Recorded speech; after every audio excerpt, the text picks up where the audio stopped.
So welcome back to a new game stuff episode, and this is stuff that's kind of arrived in the last few months, and a lot of people have often said they hate the thumbnails to these because I reveal every single thing in the thumbnails. So from now on, I'm not going to reveal everything. I have a few things that are not even on the table here that we'll get into as we do this episode. So I thought we'd just start off with some fantastic data discs, and you guys know that I got into the vinyl collecting and it's just become a real obsession, and getting some of these old video game soundtracks on vinyl for an old guy like me is pretty fantastic. And right here we have Galaxy Force 2 and Thunder Force. Really beautiful packaging going on here. And right into it, Gunstar Heroes, the classic Genesis Mega Drive game by Treasure. This game is a phenomenal game. The reviews back in the day for this game were just extraordinary, and the music is extraordinary as well. And let's just open this up. Okay, oh wow, look at that artwork on there. I really miss the old school artwork of the 90s. There's something so charming about it, there really is. And here's some more art here. Whoa, look at this. There's your original. There's your original. Look how bad and how awesome that looks. Oh, wow. And then we get into this kind of artwork there. That's great. Phenomenal. I'm so happy that we're still getting stuff like this. That, you know, I'm not sounding like funny, but that the past has not been forgotten by a lot of companies. And we're still getting great artwork like this from our old favorite games on vinyl. So you can listen to this on your record player. That's so nice. Oh, Christmas Morning. This is the song, you know, this is the soundtrack to Christmas Morning in 1989. Altered Beast.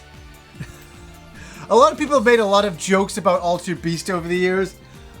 You could finish the game in like half an hour. It wasn't a hard game, but the music is incredible. Whenever I listen to this music, it reminds me of when I first powered on my Genesis that Christmas morning, and it was like, wow, the arcade experience is home, because I first saw Altered Beast in the arcade, and it just blew my mind. It was a huge monitor. It was a big TV monitor in Hawaii. I saw that, and I walked up, and I'm like, "What the hell is this?" And like some big family arcade, and I just remember seeing those big muscle characters, and I'm like, "What is this? This is so unusual." And then I saw that they transformed after getting the orbs into the creatures, and I was just blown away. And I am very, very looking forward to listening to this. Here we go. Let's pull out some of the artwork here. Oh my god, that's great. Look at that. Isn't that nice? Beautiful looking stuff. And pull that up. The orange Altered Beast going on there. Very nice looking. So I'll put a link below. You know, a lot of people complain also that I never put links to any of this stuff. So I'll put a link below to datadiscs.com. I never know if they're in stock or not. A lot of the stuff, as I say, sells out. I'll just throw that link down below. And this is a vinyl record that I did not get from Data Discs. I did a trade with a friend of mine. I brought him on, Chris. He was on here for my 90s gaming episode, and he was looking at some of the collection I had, and we were just talking about vinyls and stuff like that. And the great thing is, he needed something that I had, and he mentioned something, and I was like, that he had an extra of. I'm like, let's do a trade, and the trade worked out perfectly. I had an extra copy of Risky's Revenge by Limited Run. I traded him that for the Final Fantasy VII vinyl records. This is long out of print, and some of the vinyl records are just like, okay, there's no possible way I can ever own this. This is not going to happen at all. This is just one of those things, and that's another great thing about our community. Trading. Trade stuff. If you have an extra of something, talk to people. See if you can just do a trade, and make sure you know who you're dealing with and that you're friends with them. I've heard of a lot of trades gone wrong, but this is a trade that went super right for Chris and for me. He's happy with what he got. I am over the moon. I cannot wait to listen to this. I always pick a day when I have a little bit of a downtime. I make a coffee and I just sit and listen to some of these records. And a lot of people say, how often do you listen to your records? A lot more than what I should. I love it. It's actually become a real bit of a thing for me. During the week, I put on anime vinyls and just kind of get pumped up, and you know, off to the day I kind of get, and this is great. So thank you for Chris, and you know, Data Discs are doing an amazing job as usual. Okay, let's get into this. This is cool here. I've just noticed something with Resident Evil. All of the Resident Evil games are coming to PS4. And how I'm meaning is that Resident Evil 2, the remake, will eventually be coming to PS4. And so that kind of means that we'll have all of them. We'll have 0, we'll have 1, eventually we'll have 2. The question I have is, will we get 3? Will we get the third game? That's up in the air. I have no idea. So some of the ones I had to get were 5 and 6. And let me say, I'm not a huge fan of 5 and 6. I'm not like, you know, they're not my, what I would call the classics of the series by any means, but I'm getting them to get a complete collection on PS4. I remember when I was collecting on the GameCube, and I was getting all of them there, and then that kind of ended obviously with GameCube, but I think the PS4 will be the definitive way to have all of these games in one collection, and that's why I picked up these. And I got these in Walmart for really cheap, for like 25 bucks each, which is a steal, and they're both sealed. So I can't wait to get the rest. Hopefully we hear about Resident Evil 2 soon. Okay, here's one of the things that I did not show. One of the things that I'm gonna do an unboxing of here, because I haven't seen these things up close. Ubisoft got in touch with me, and they're like, hey, can we send you some of these rabid things? And I'm like, okay. And I'm thinking that they're gonna be like statues, you know, like this big or whatever. And when the box came, I almost like died. I'm like, are you for real? Is this for real? So I gotta bring this over here. This is insane. Look at this stuff. Look at this stuff. Oh my god. And I reviewed this game a little while ago, and I said, this game is nuts. And I think a lot of people were confused, thinking I didn't understand the concept of the game. I did. I was more meaning that Mario and Rabbids coming together, as I said in the video, mass hysteria. It's just so wild of a concept. But the one thing that I could appreciate was the character designs. And let's do some openings of some of this stuff here. I can't believe how big these things are. This is so nuts. Here's the Princess Peach Rabbit. These are gigantic figures. Let's reveal it to me. Oh, look at that. Nicely done. Wow. Put that on the stand. These are pretty great characters. These are pretty great. Humongous. Humongous. I can't believe how big the characters are. Really nice detailing. Like, even on the gun, you can feel there's an actual texture to it. And then she is on her cell phone taking selfies when she defeats certain enemies. And here's the weird thing. This is one of my favorite characters here, the Luigi. Yeah, this is one of my favorite characters, the Luigi. He just looks so fucked up. He looks so unusual and so interesting. That face, man. Look at that face. That's so crazy. These characters are so massive. I cannot believe it. Look at this. I really like them. Really high quality stuff. And this is by the Ubi-Collectibles. I'll put a link down below to that as well. We got the Mario going on here, and we're opening this up. We're opening all of these up.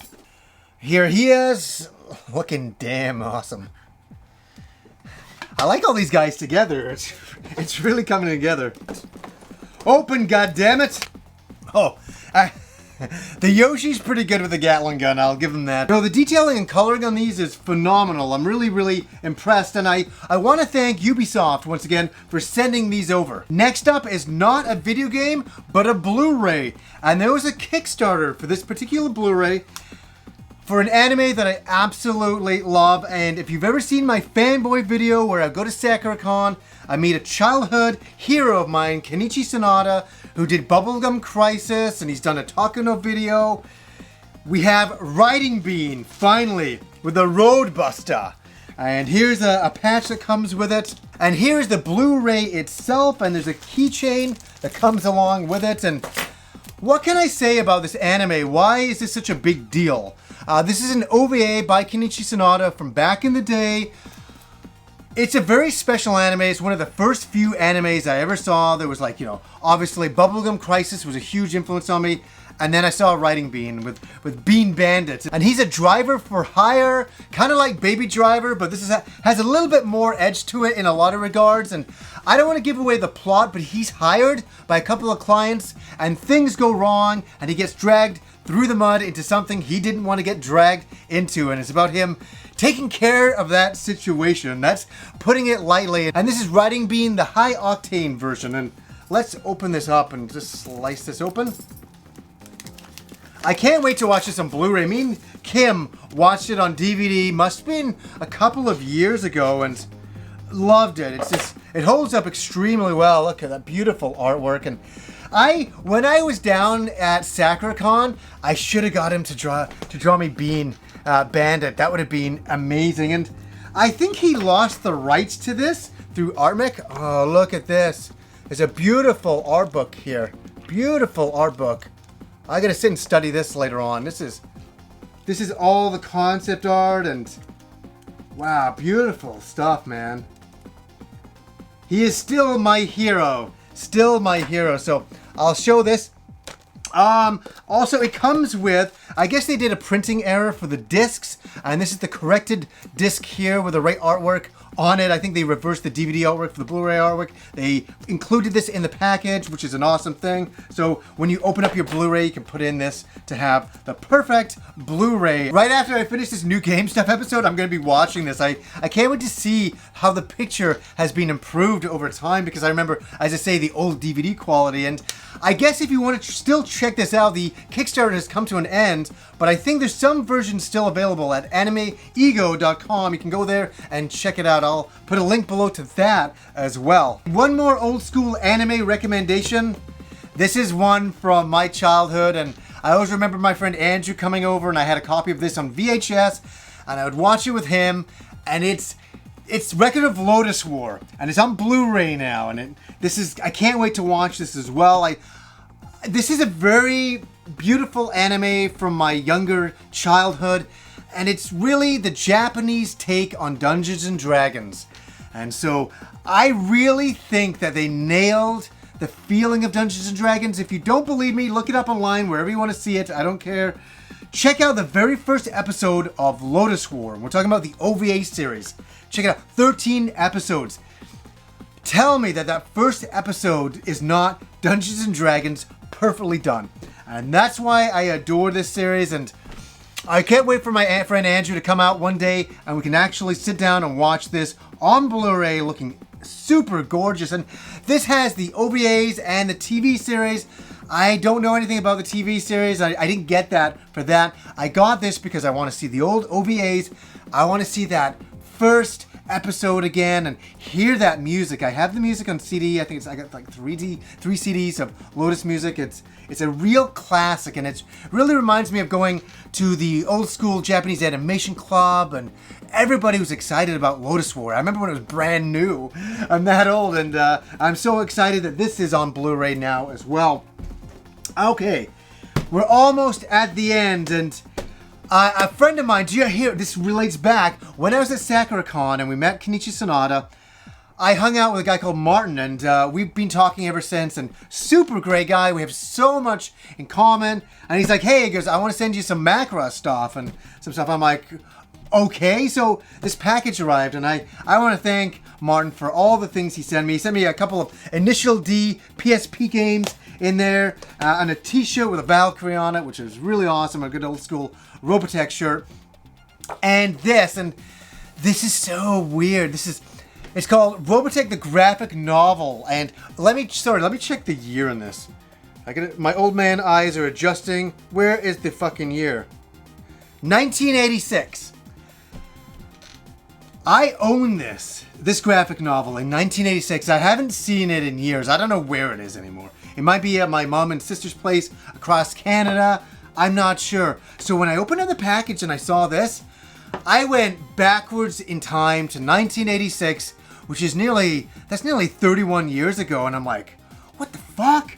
And I forgot about this graphic novel, and during, I grew up watching Robotech, and in 86 they released this, and what this graphic novel is it's a retelling of what happens when the Macross lands on Earth And, you know, they're in the story when Macross begins, the Earth Federation is basically salvaging the SDF-1 Macross, and they've taken all the technology out of it, but they never really say what happens when it first crash lands and when they first board it, what happens. And that's what this graphic novel is about. Finding out about the ancient technology and salvaging it and going into the SDF-1 and finding out about the technology and all of that. And it's a really kind of cool, old school Robotech story. And this is just one from my childhood. I was like, oh my God. So Martin, thank you so much for sending this over. It blew my mind.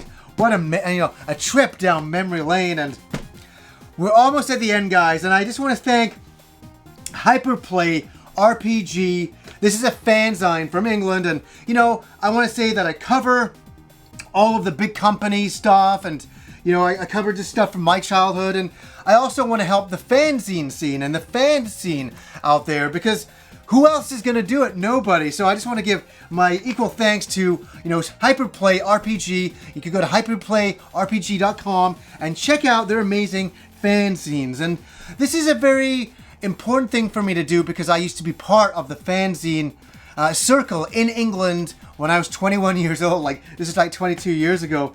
And this is made by fans for fans. And that's why this is important. This is not, you know, sold in stores. This is, you know, printed professionally with a lot of love, a lot of heart in here. And I could spend hours just going through all of this stuff. And this is just fans talking about what they love the most. You know, like Hyperplay RPG talks about RPGs and all the great ones like Chrono Trigger and Final Fantasy VI, you know, which was 3 when it came out here, which never came out in England, and unfortunately, and you know, Xenogears and Xenoblade Chronicles, and you know, if you want to support something cool, support these types of things. I support the fanzine scene, and this is you know, like a magazine art book that they created called The Art of RPGs, and you gotta love this stuff.